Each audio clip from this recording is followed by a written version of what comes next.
ಅವತ್ತು ಅಮಾವಾಸ್ಯೆ. ಊರ್ ಪೂರ್ತಿ ನಿಶ್ಶಬ್ದವಾಗಿತ್ತು. ಊರ್ ಮುಖ್ಯಸ್ಥರ ಮನೆಯಲ್ಲಿ ಪಾಲೇರು ಕೊಂಬು ವಾದ್ಯನ ಊದ್ತಿದ್ರು. ಅದನ್ನ ಕೇಳಿ ಮನೆಯ ಹೆಣ್ಣು ಮಕ್ಕಳು ಆಚೆ ಬಂದು ಅವರವರ ಮನೆ ಮುಂದೆ ಬಂದು ನಿಂತಿದ್ರು. ಒಂದೊಂದು ಮನೆಯಲ್ಲಿ ಒಂದು ಹೆಣ್ಣು ಒಂದ್ ಕೈಯಲ್ಲಿ ಚಾಕು, ಇನ್ನೊಂದ್ ಕೈಯಲ್ಲಿ ಗ್ಲಾಸ್ ಅಲ್ಲಿ ಅಕ್ಕಿ ಇಟ್ಕೊಂಡಿದ್ರು.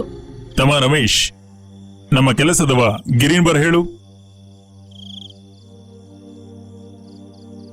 ರಮೇಶ್, ಪೂಜೆಗಿಟ್ಟಿರುವ ಆ ಪಾತ್ರೆಯನ್ನು ಗಿರಿಯ ತಲೆ ಮೇಲೆ ಇಡು.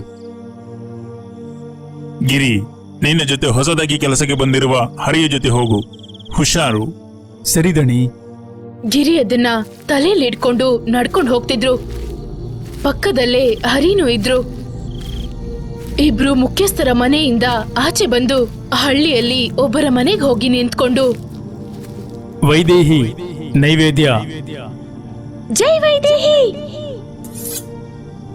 ಅಂತ ಹೇಳಿ ಚಾಕುವಿಂದ ಕೈಯನ್ನ ಕುಯ್ಕೊಂಡು ರಕ್ತನ ಮಡ್ಕೆ ಒಳಗ್ ಸುರಿದು ಗ್ಲಾಸ್ ಅಲ್ಲಿರೋ ಅಕ್ಕಿನ ಆ ಮಡ್ಕೆ ಒಳಗ್ ಹಾಕಿ ವೈದೇಹಿಗೆ ಜೈಕಾರ ಹೇಳಿ ಮನೆ ಒಳಗೆ ಹೋಗ್ತಾರೆ.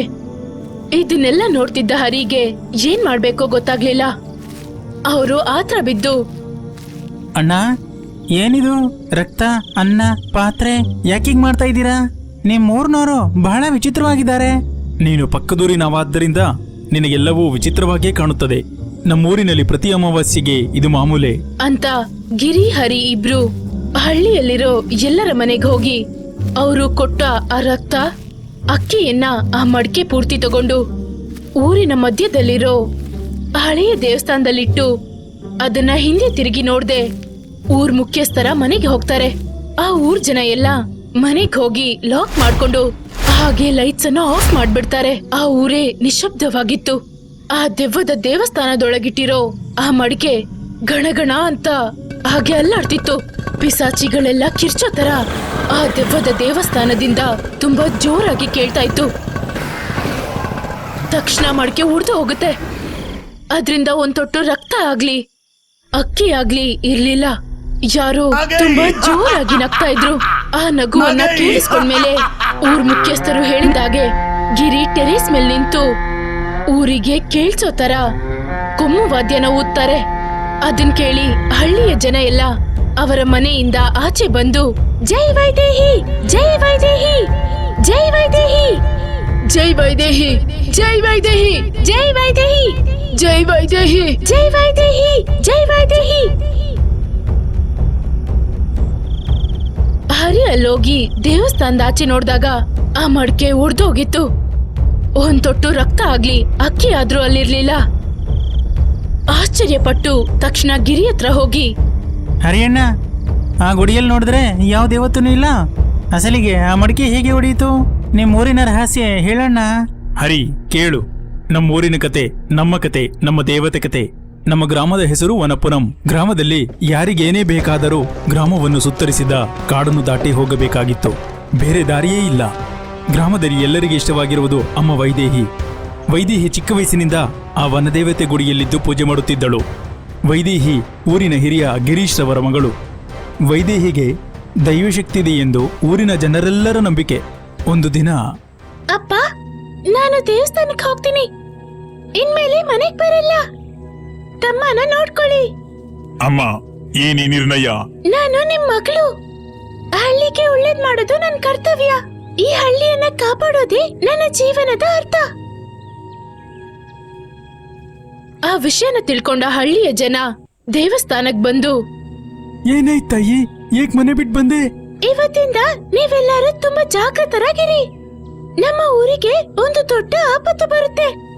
ನನ್ನ ಪ್ರಾಣನೇ ಹೋದ್ರೂ ಸರಿ, ನಾನು ಈ ಊರನ್ನ ಕಾಪಾಡ್ತೀನಿ. ಸ್ವಲ್ಪ ದಿನಗಳ ನಂತರ ಹಳ್ಳಿಯ ಜನ ಸೌದೆ ಕಡಿಯೋದಕ್ಕೋಸ್ಕರ ಕಾಡಿಗೆ ಹೋಗ್ತಾರೆ. ರಾತ್ರಿ ಆದ್ರೂ ಹೋದ ಇಬ್ರು ಬರ್ಲೇ ಇಲ್ಲ. ಆ ಇಬ್ಬರ ಮನೆಯವರು ವೈದೇಹಿ ಹತ್ರ ಬಂದು ನಡೆದಿದ್ದನ್ನ ಹೇಳಿದ್ರು. ಆಪತ್ತು ತುಂಬಾ ಹತ್ರ ಇದೆ. ಆ ದ್ವಿಜ್ವಾಲನ ಕಣ್ಣು ನಮ್ಮ ಹಳ್ಳಿ ಮೇಲೆ ಬಿದ್ದಿದೆ. ಅದಕ್ಕೆ ನಿಮಗೆ ಈ ಆಪತ್ತು. ನನ್ನ ಕೆಲಸ ಶುರುವಾಯ್ತು. ನಾಳೆನೇ ಅಮಾವಾಸ್ಯೆ. ನಾಳೆ ರಾತ್ರಿ ಪೂರ್ತಿ ಎಲ್ರೂ ಇಲ್ಲೇ ಇರಿ. ಅಮಾವಾಸ್ಯೆ ರಾತ್ರಿ ವೈದೇಹಿ ಧ್ಯಾನ ಮಾಡ್ತಿದ್ರು. ಊರ್ ಜನ ಎಲ್ಲ ದೇವಸ್ಥಾನದ ಸುತ್ತ ಇದ್ರು. ಸತ್ತೋಗಿರೋ ಹಳ್ಳಿಯ ಜನ ಇಬ್ಬರ ಆತ್ಮ ಗಾಳಿಯಲ್ಲಿ ಹಾರ್ಕೊಂಡು ದೇವಸ್ಥಾನದೊಳಗೆ ಹೋಯ್ತು. ಆ ದ್ವಿಜ್ವಾಲ ಹಳ್ಳಿಯೊಳಗೆ ಬಂದು ಆ ದೇವಸ್ಥಾನದ ಹತ್ರ ಬಂದು, ಕಾಪಾಲಿಕ, ನಿನಗೆ ಬಲಿ ಕೊಡುತ್ತೇನೆ. ಈ ಗ್ರಾಮದವರನ್ನು ಒಬ್ಬೊಬ್ಬರನ್ನು ಅರಗಿಸು.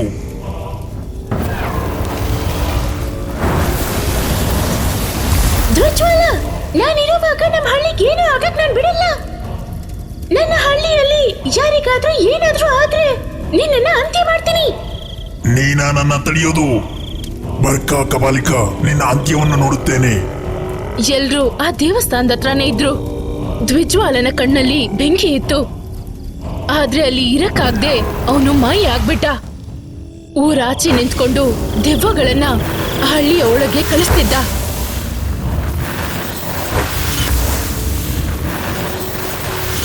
ಸ್ವಲ್ಪ ಹೊತ್ತಿನ ನಂತರ ಹಳ್ಳಿಯ ಆಚೆಯಿಂದ ಒಂದು ದೆವ್ವ ಹಾರ್ಕೊಂಡು ಹಳ್ಳಿಯ ಒಳಗ್ ಬಂದು ಅಲ್ಲಿ ಕೂತ್ಕೊಂಡಿದ್ದ ಹಳ್ಳಿಯ ಜನರೊಬ್ಬರ ಒಳಗೆ ಹೋಗುತ್ತೆ.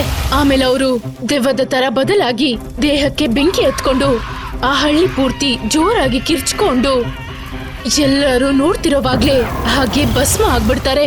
ತಕ್ಷಣ ಇನ್ನ 3 ಬೆಂಕಿ ದೆವ್ವಗಳು ಹಳ್ಳಿಯ ಒಳಗ್ ಬಂದು ಇನ್ನ 3 ಜನದೊಳಗೆ ಹೋಗಿ ಅವರು ದೆವ್ವ ಆಗಿ ಬೆಂಕಿಯಿಂದ ಕಿರ್ಚ್ಕೊಂಡು ಊರ್ ಪೂರ್ತಿ ತಿರುಗ್ತಾ ಸತ್ ಹೋಗ್ತಾರೆ. ವೈದೇಹಿ ಎದ್ದು ಗಾಳಿಯಲ್ಲಿ ಮಾಂತ್ರಿಕ ಭಸ್ಮನ ಹಾಕಿ ಆ ಭಸ್ಮನ ಹಳ್ಳಿಯ ಪೂರ್ತಿ ಒಂದು ರೇಖೆ ತರ ಹಾಕ್ತಾರೆ. ಸತ್ ಹೋಗಿರೋ 4 ಜನರ ಆತ್ಮನ ವೈದೇಹಿ ತನ್ನ ತಪೋಶಕ್ತಿಯಿಂದ ದೇವಸ್ಥಾನಕ್ಕೆ ತಂದು, ಅಮ್ಮ ವನದೇವತೆ, ನನ್ನ ಹಳ್ಳಿಯನ್ನ ಹಾಗೂ ನಿನ್ನನ್ನ ನಂಬಿರೋ ಜನರನ್ನ ನೀನೇ ಕಾಪಾಡ್ಬೇಕು. ಅದಕ್ಕೋಸ್ಕರ ನಾನು ಏನಾದ್ರೂ ಮಾಡ್ತೀನಿ. ದೇವಸ್ಥಾನದಲ್ಲಿ ವನದೇವತೆ ವಿಗ್ರಹ ಮಾಯೆಯಾಗಿ ಒಂದು ದೀಪವಾಗಿ ಬದಲಾಗಿ ವೈದೇಹಿಯ ತಲೆ ಒಳಗೆ ಹೋಗುತ್ತೆ. ದೇವಸ್ಥಾನದಾಚೆ ಬಂದು, ನಾನು ಹೋಗ್ತಿದ್ದೀನಿ, ಆದ್ರೆ ನಿಮ್ಮಲ್ಲೇ ಇರ್ತೀನಿ. ಅಮಾವಾಸ್ಯೆ ದಿವಸ ದ್ವಿಕಂಠಿ ಬರ್ತಾರೆ. ಏನ್ ಮಾಡ್ಬೇಕಂತ ಹೇಳ್ತಾರೆ. ಭಯ ಪಡ್ಬೇಡಿ. ಬೇಡಮ್ಮ, ಬೇಡ ತಾಯಿ, ನಮ್ಮನ್ನ ಬಿಟ್ಟು ಹೋಗ್ಬೇಡಿ. ಆ ತರ ವೈದೇಹಿ ಎಲ್ರೂ ನೋಡ್ತಿರೋವಾಗ್ಲೇ ಆ ಊರನ್ನ ದಾಟಿ ವನಕ್ಕೆ ಹೋದಾಗ ಅಲ್ಲಿ ಇವರಿಗೋಸ್ಕರ ಕಾಯ್ತಿದ್ದ ದ್ವಿಜ್ವಾಲ, ನೀನೇ ಬಂದೆಯಾ? ನನ್ನ ಹಳ್ಳಿಯ ಜನರನ್ನ ಬಿಟ್ಬಿಡು, ಏನು ಮಾಡ್ಬೇಡ. ಹಾಗಿದ್ದರೆ ನಿನ್ನ ಪ್ರಾಣವನ್ನು ಕೊಡು. ನಿನ್ನ ಗ್ರಾಮದವರನ್ನು ಕೊಂದಾಗ ಬರುವ ಶಕ್ತಿ ವನದೇವತೆ ವರ ಪಡೆದಿರುವ ನಿನ್ನೊಬ್ಬಳನ್ನೇ ಕೊಂದರೆ ಬರುತ್ತದೆ. ದ್ವಿಜ್ವಾಲ, ನನ್ನ ಪ್ರಾಣನ ತಗೋ. ದ್ವಿಜ್ವಾಲ ದೊಡ್ಡ ಚಾಕುಯಿಂದ ವೈದೇಹಿ ತಲೆಯನ್ನ ಬಲಿಪೀಠದ ಮೇಲೆ ಇಟ್ಟು ಅವರ ತಲೆನ ಕುಯ್ದು ಸಾಯಿಸ್ಬಿಡ್ತಾರೆ. ಜೋರಾಗಿ ಮಿಂಚು, ಗಾಳಿ ಹಾಗೂ ರಕ್ತ ಮಳೆ ಶುರುವಾಯ್ತು. ಜೈ ವೈದೇಹಿ, ಜೈ ವೈದೇಹಿ, ಜೈ ವೈದೇಹಿ, ಜೈ ವೈದೇಹಿ. ವೈದೇಹಿಯ ಆತ್ಮ ತುಂಬಾ ಪ್ರಕಾಶವಾಗಿ ಬದಲಾಗಿ ಎಲ್ರೂ ನೋಡ್ತಿರುವಾಗ ಆ ದೇವಸ್ಥಾನದೊಳಗೆ ಹೋಯ್ತು. ದ್ವಿಜ್ವಾಲ ಆ ಹಳ್ಳಿಯೊಳಗೆ ಬಂದು, ಬರುವ ಅಮಾವಾಸ್ಯೆ ದಿನ ಈ ಗ್ರಾಮ ನನ್ನ ವಶಕ್ಕೆ. ಓಡಿ ಹೋಗಿ, ಇಲ್ಲವೇ ನನ್ನ ಕೈಯಿಂದ ಸಾಯ್ತೀರಿ ಅಂತ ಹೇಳಿ ಕಾಣೆಯಾಗ್ಬಿಟ್ರು. ಮಾರನೇ ದಿವಸ ಬೆಳಗ್ಗೆ ಹಳ್ಳಿಯ ಜನ ದೇವಸ್ಥಾನದ ಮುಂದೆ ಭಯದಿಂದ ಕೂತ್ಕೊಂಡಿರುವಾಗ ಊರಾಚೆಯಿಂದ ಯಾರೋ ಊರಿಗೆ ಬರೋದನ್ನ ನೋಡಿ ಎಲ್ರೂ ಕಾಯ್ತಾ ಇದ್ರು. ಯಾರೋ ಒಬ್ರು ತುಂಬಾ ಪ್ರಕಾಶವಾಗಿ ನಡ್ಕೊಂಡು ಬರ್ತಾ ಇದ್ರು. ಸ್ವಾಮಿ, ನಿಮ್ಮನ್ನು ನೋಡಿದ ಮೇಲೆ ನನಗೆ ಯಾವುದೋ ಗೊತ್ತಿಲ್ಲದ ಧೈರ್ಯ, ಸಂತೋಷ ಬಂದಿದೆ. ಯಾರು ಸ್ವಾಮಿ ನೀನು? ನನ್ನ ಹೆಸರು ದ್ವಿಕಂಠಿ. ಕೆಲವು 100 ವರ್ಷಗಳ ಹಿಂದೆ ಇಲ್ಲಿ ಜ್ವಾಲಂಕರಿ ಎಂಬ ದೇವತೆ ಇದ್ದಳು. ಕಾಲಕ್ರಮೇಣ ಆ ಹೆಸರು ವನದೇವತೆಯಾಗಿ ಬದಲಾಯಿತು.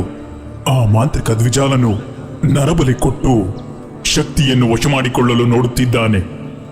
ಅವನ ಅಂತ್ಯ ಕೇವಲ ಮನುಷ್ಯ ಶಕ್ತಿಯಿಂದಾಗಿ, ಕೇವಲ ದೈವಶಕ್ತಿಯಿಂದಾಗಿ ಅಥವಾ ಯಾವುದೋ ಆತ್ಮಶಕ್ತಿಯಿಂದ ಆಗದು. 3 ಶಕ್ತಿ ಕೂಡಿದರೂ ಅವನನ್ನು ಸಾಯಿಸಲಾಗುವುದಿಲ್ಲ. ಅಮಾವಾಸ್ಯೆ ದಿನ ಎಲ್ಲರೂ ನಿಮ್ಮ ರಕ್ತವನ್ನು, ನೀವು ತಿನ್ನುವ ಅನ್ನವನ್ನು ಒಂದು ಪಾತ್ರೆಯಲ್ಲಿ ಹಾಕಿ ಈ ಗುಡಿಯಲ್ಲಿ ಇಡಿ. ಆಗ ನಿಮ್ಮೆಲ್ಲರ ಶಕ್ತಿ, ಆತ್ಮಗಳ ಶಕ್ತಿ, ಜ್ವಾಲಂಕರಿಯ ಶಕ್ತಿ 3 ಸೇರಿ ಜ್ವಾಲ ಶಕ್ತಿಯಾಗಿ ಬದಲಾಗಿ ದ್ವಿಜಾಲನನ್ನು ಅಂತ್ಯ ಮಾಡುತ್ತದೆ. ದ್ವಿಕಂಠಿ ಹೇಳ್ದಾಗೆ ಮಾಡಿ ಆ ಮಡಿಕೆನ ದೇವಸ್ಥಾನದಲ್ಲಿಟ್ಟು ಎಲ್ರೂ ಅವರವರ ಮನೆಗೆ ಹೋಗ್ತಾರೆ.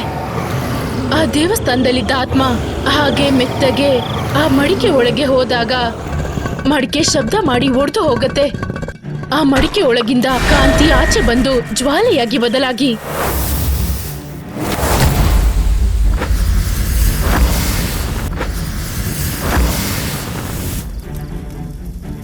ದ್ವಿಜ್ವಾಲನ ಮೇಲೆ ಬೆಂಕಿಯನ್ನ ಎಸೆದು ಅವನನ್ನ ಭಸ್ಮ ಮಾಡ್ಬಿಡುತ್ತೆ.